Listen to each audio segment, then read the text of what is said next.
High everyone, welcome to my channel study with Annie. আজকে আমরা discuss করব একটা ইমেজকে স্টোর করতে মেমোরিতে কতটা স্পেস লাগে। What are the storage requirement for the following images. এখানে আমি কিছু তিনটে সাইজের ইমেজের জন্য ক্যালকুলেশনটা করে দেখব। তো একটা ইমেজ মানে আমরা কি জানি, একটা ইমেজকে আমরা ম্যাট্রিক্স আকারে বলতেই পারি। তো একটা ম্যাট্রিক্সকে যদি আমরা রিপ্রেজেন্ট করতে চাই তাহলে তার column number of rows into number of columns. তো যদি number of rows equals to M হয় আর number of columns equals to যদি এন হয়, তাহলে টোটাল নাম্বার অফ পিক্সেল, একটা ইমেজে কতগুলো পিক্সেল রয়েছে, তাহলে সেটা আমরা কি করে বার করব, এম ক্রস এন। তো ফার্স্ট আমরা এই ক্যালকুলেশনের ম্যাথমেটিক্যাল ইকুয়েশনটা আমরা দেখব, দেন আমরা সরাসরি ক্যালকুলেশনে চলে যাব। The total number of bits required to store an image B equals to M cross N into K. তো M টা কি? M হচ্ছে number of rows, N number of column. So M cross N is the total number of pixel of that image, and K টা কি? K টা হচ্ছে B required to represent intensity of each pixel. So K টা কি? K হচ্ছে number of bit required to represent intensity of each pixel. Bits required. So what is K? Bits required to represent intensity of each pixel. একটা পিক্সেলকে represent করতে, তার intensity represent করতে কতটা করে bit বা কত বিট লাগছে, সেটাই হচ্ছে কে। এই তিনটের মাল্টিপ্লাই করলেই আমরা পেয়ে যাব total number of bits required to store of an image. এবার অনেক ক্ষেত্রে এম ক্রস এন, এম আর এন এর ভ্যালু ইকুয়াল হতে পারে, মানে equal number of row and column হতে পারে। তো সেক্ষেত্রে আমরা এম স্কোয়ার কে বা এন স্কোয়ার কে বলতেই পারি। যেমন এখানে 500 ক্রস 500 এর ক্ষেত্রে এম আর এন ইকুয়াল, এখানে 1024 ক্রস 1024 এর ক্ষেত্রে এম আর N equal. Okay, now first এরটার জন্য ক্যালকুলেশনটা করে দেখি। ফার্স্ট এক নম্বরের জন্য টোটাল নাম্বার অফ বিটস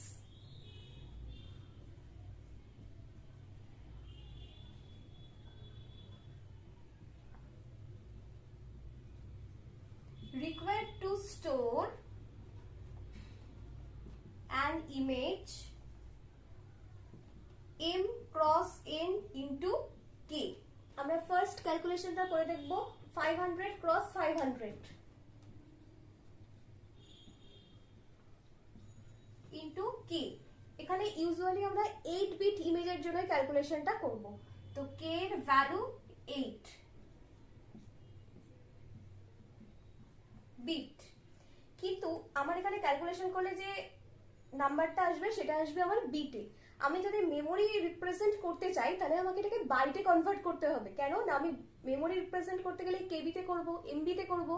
কেবি এমবির সাথে কার রিলেশন আছে? বাইটের রিলেশন আছে। কেন কি আমরা জানি 1 কেবি ইকুয়ালস টু 1024 বাইট, আবার 1 এমবি equals to 1024 KB। তো আমাকে বিট থেকে বাইটে কনভার্ট করতে হবে। তো বিট আর বাইটের মধ্যে রিলেশন কি? বিট আর বাইটের রিলেশন হচ্ছে 8 বিট equals to 1 বাইট। তো আমাকে এটাকে বাইটে কনভার্ট করতে গেলে 8 দিয়ে ডিভাইড করতে হবে। তাহলে 8 দিয়ে ডিভাইড যদি আমি করি তাহলে সেখানে পাবো এটা বাইট। 8 ক্যান্সেল আউট হয়ে যাবে, আসবে 250000 বাইট। এটাকে আমি যদি কেবিতে কনভার্ট করব তাহলে 1024 দিয়ে ডিভাইড করব, এটা আসবে 244.14 কেবি, যেটাকে অ্যাপ্রক্সিমেটলি লিখতে পারি 244 কেবি। ওকে, তাহলে এই ইমেজটা মেমোরিতে স্টোরেজ লাগবে 244 কেবি। নেক্সট সেকেন্ড ক্যালকুলেশনে চলে যাব। 640 ক্রস 480 ইন্টু 8 ডিভাইডেড বাই 8, এর আগেরটার মতোই একই রকম বাইটে আসবে, এটা আসবে 307200 307200 বাইট। এটাকে কেবিতে কনভার্ট করব, 1024 দিয়ে ডিভাইড করব, করলে এটা আসবে অ্যাপ্রক্সিমেটলি 300 কেবি। ওকে, তাহলে এই ইমেজটার জন্য স্টোরেজ লাগবে 300 কেবি। নেক্সট 3 নাম্বারটা চলে যাব। 1024 ক্রস 1024 ইন্টু 8 ডিভাইডেড বাই 8, ঠিক আগের মতোই বাইটে আসবে, এটা আসবে 1048576 1048576 বাইট। আচ্ছা, আমরা 1 MB ইকুয়ালস টু দেখেছি 1024 কেবি, এখানে আমরা লিখতে পারি ইকুয়ালস টু 1024 ইন্টু 1024 বাইট। এটা লিখতেই পারি, কেন কি 1 কেবি ইকুয়ালস টু 1024 কেবি, তো 1024 কেবি মিন্স 1024 ইন্টু 1024 বাইট। তো এটা ক্যালকুলেশন করলে আসবে 1048576 বাইট। তো এটাকে আমরা অনায়াসে লিখতে পারি 1 MB। এই ইমেজটা মেমোরি স্পেস লাগবে 1 MB স্টোরেজ লাগবে। ওকে, আশা করি ক্যালকুলেশনটা বোঝা গেছে। যদি কোনো প্রবলেম থাকে অবশ্যই কমেন্ট করে আমাকে জানাবে। ওকে, এবার আমরা আলোচনা করব টাইপস অফ ইমেজ। ফার্স্ট আমরা দেখব based on colour representation. Based on colour representation,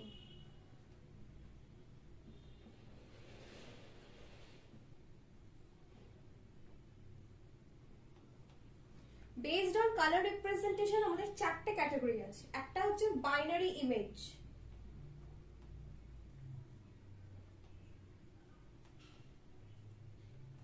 binary image মানে কি, যার দুটো পিক্সেল ভ্যালু আছে, অনলি 2 পিক্সেল ভ্যালুস। কি কি, 0 for black and 1 for white. Next, grayscale image.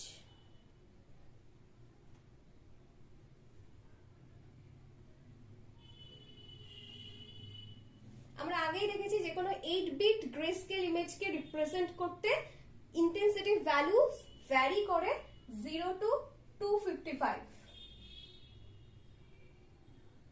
Okay, next 3 number colour image.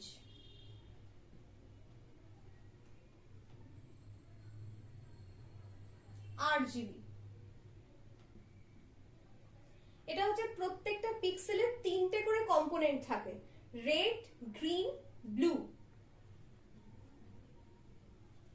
Each pixel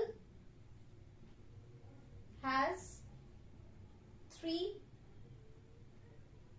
components,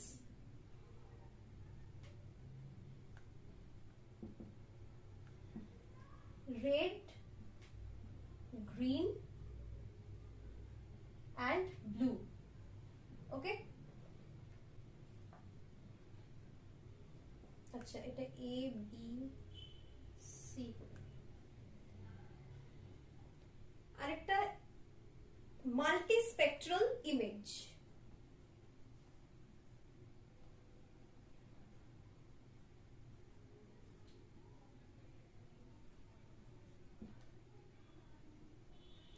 multi spectral image কি না, এটা ক্যাপচার করে ডাটাকে ডিফারেন্ট ওয়েভলেন্থ ব্যান্ডে। Okay, captures data at different wavelength bands. এটার example একটা বলি, স্যাটেলাইট ইমেজিং। এক্সাম্পল হবে এটার জন্য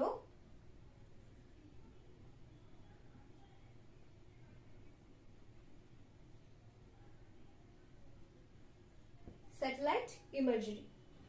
ওকে, নেক্সট হচ্ছে বেসড অন ডাইমেনশনালিটি। ডাইমেনশনালিটি অনুযায়ী আমাদের আছে 2D ইমেজ,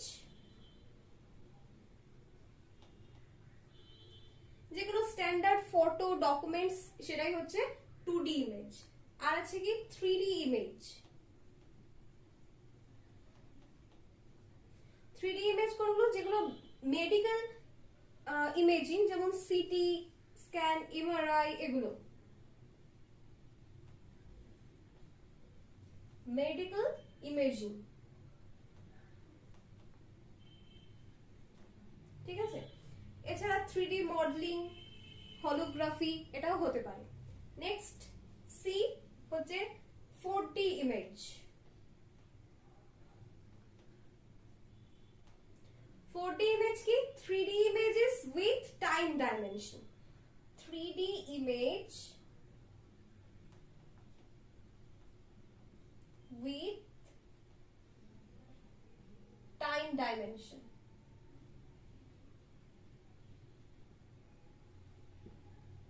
এটার কি হবে এক্সাম্পল?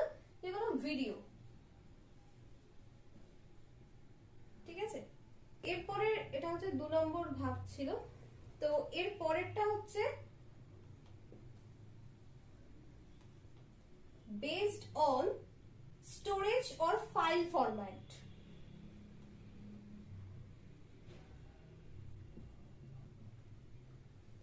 এটার দুটো ভাগ আছে, একটা হচ্ছে raster images,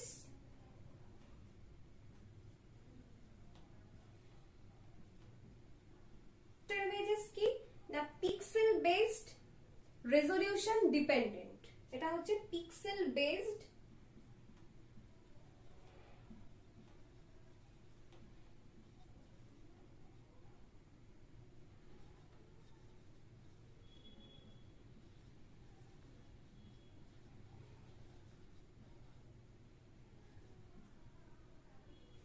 রেজলিউশন ডিপেন্ডেন্ট। এটার এক্সাম্পল, এটার কি কি ফরম্যাট হতে পারে? JPEG, PNG, BMP, GIF, TIFF. Okay, আর নেক্সট হচ্ছে vector image. Vector images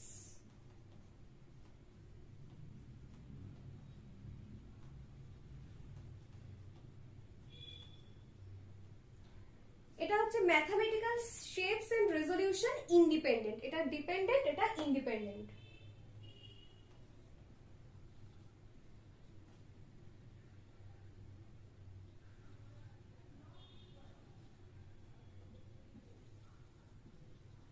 mathematical shapes and resolution independent. এটার ফরম্যাট কি কি হতে পারে?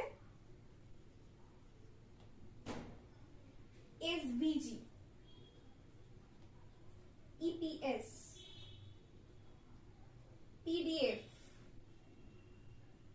ইআই। ওকে, এই হলো টাইপস অফ ইমেজেস। চলে এসেছি আজকের ভিডিওর লাস্ট টপিক নিয়ে, that is difference between scene and image. অনেক পরীক্ষাতে আমি দেখেছি এই কোয়েশ্চেনটা আসে, এমনকি ম্যাকআউটের অনেক ইয়ারে এই কোয়েশ্চেনটা আমি দেখেছি। তো এটার অ্যান্সারটা আমি ভাবলাম একটু দিয়ে দিই ভিডিওতে। তো সিন মিনস অ্যাকচুয়াল ওয়ার্ল্ডকে বোঝায়, আর ইমেজ তো capture version of that world. আমরা যদি কোনো একটা মোমেন্টের যখন এই ছবিটা ক্যাপচার করি সেটাই হচ্ছে তার ইমেজ, আর অ্যাকচুয়াল যে মোমেন্টটা যেটা আমরা চোখের সামনে দেখতে পাচ্ছি ভিজুয়ালি সেটাই হচ্ছে সিন, অ্যাকচুয়াল ওয়ার্ল্ড যেটা। Okay, nature, next aspect nature, real world physical environment যেটা বললাম, আর এটা হচ্ছে ডিজিটাল আর optical recording of the scene. Dimensionality 3D হয়, এটা একটা ডেপথ থাকে, আর এটা ইউজুয়ালি 2D হয়। কিছু কিছু ক্ষেত্রে আমরা 3D 4D ইমেজের এর আগে টাইপ অফ ইমেজের ক্ষেত্রে দেখলাম 3D 4D ইমেজও তো হয়। Next composition, objects, light source, surface. আর ইমেজের ক্ষেত্রে কি থাকে? পিক্সেল ইন্টেন্সিটি থাকে, কালার থাকে, ভ্যালুস থাকে, তার পিক্সেল ভ্যালুস থাকে। নেক্সট এক্সিস্টেন্স, এক্সিস্টেন্স কি? Exist dependently of observer or sensor, আর ইমেজের ক্ষেত্রে exist only when capture or created. যখনই একটা ইমেজের এক্সিস্টেন্স কখন হবে, যদি আমি সেই সিনটার একটা ছবি তুলি তখনই একটা তার ইমেজ তৈরি হবে, সেটা এখানে বলা হয়েছে। আর একটা এক্সাম্পল আমি যদি ধরি, ক্লাসরুমের যদি আমরা ছবি দেখি তাহলে মানে সামনাসামনি দেখি, সেটা হচ্ছে আমার সিন হবে। যদি আমরা সেটার একটা ছবি ক্যাপচার করি তাহলে সেটা আমার ইমেজ হবে। আজকের ভিডিও এ পর্যন্তই। আমার ভিডিওগুলো যদি তোমাদের কাছে ইনফরমেটিভ মনে হয় তাহলে অবশ্যই লাইক, শেয়ার, কমেন্ট করতে একদম ভুলবে না। তোমরা যদি কোনো টপিকের ওপর ভিডিও পেতে চাও তাহলে অবশ্যই কমেন্ট করবে। খুব তাড়াতাড়ি আমি আবার নেক্সট ভিডিওতে ফিরে আসবো। আজকের মতো বাই।